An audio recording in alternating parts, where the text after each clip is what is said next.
Welcome back. Let's talk about the currency markets now, where the rupee has recovered from the 1 month lows that it touched yesterday, 0.25% up on the closing space today. So 65.48 is where it shut shop.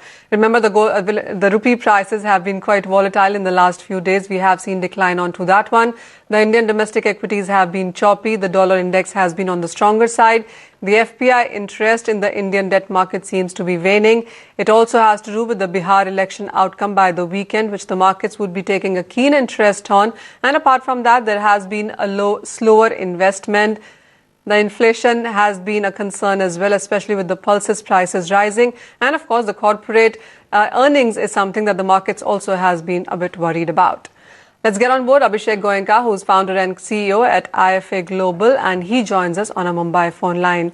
Abhishek, hi, good to have you. There has been so much happening in the domestic markets, and the global cues have been in plenty as well. What kind of cues are you watching out when you look at the rupee?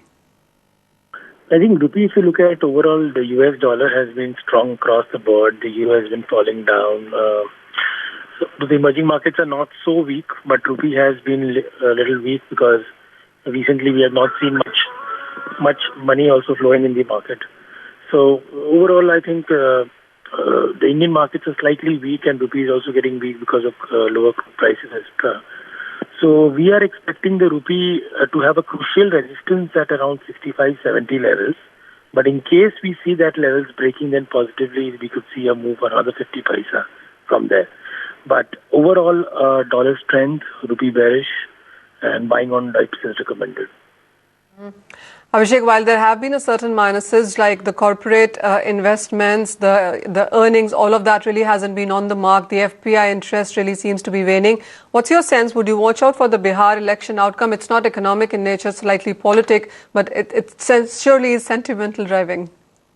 No, that's right. I think the entire world has been watching on the Bihar election, and I think the market is slightly nervous. I would not say very much. But in any case, if we do not see the BJP coming to power, then possibly markets could give a meltdown at least for a day or two, and then possibly we could see some pressure happening in the rupee. But as of now, I think the markets are very, very undecided on that. So I would not like to say that a particular view has been made on basis of that. Abhishek, also if you look at the bond market, the corporate debt bond market as well, all of them really seem to be worried, rather nervous ahead of the non-farm payroll data on Friday. How would you want to trade the next couple of days before that number actually comes out?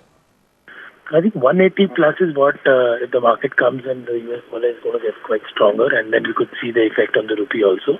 But as of now, I think markets it's always happened before the payroll numbers, the markets kind of moving flat. So I think the rupee is also going to be flat in the range of 10-20 paisa, between 50 to 70 times.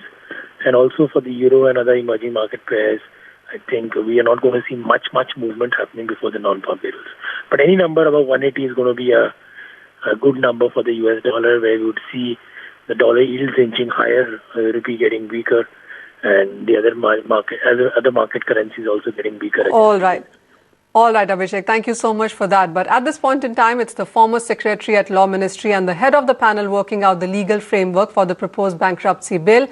T.K. Vishwanathan joins us, and Supriya is with him to talk it over. Thanks very much, Manisha, for handing this over. And yes, Mr. Vishwanathan.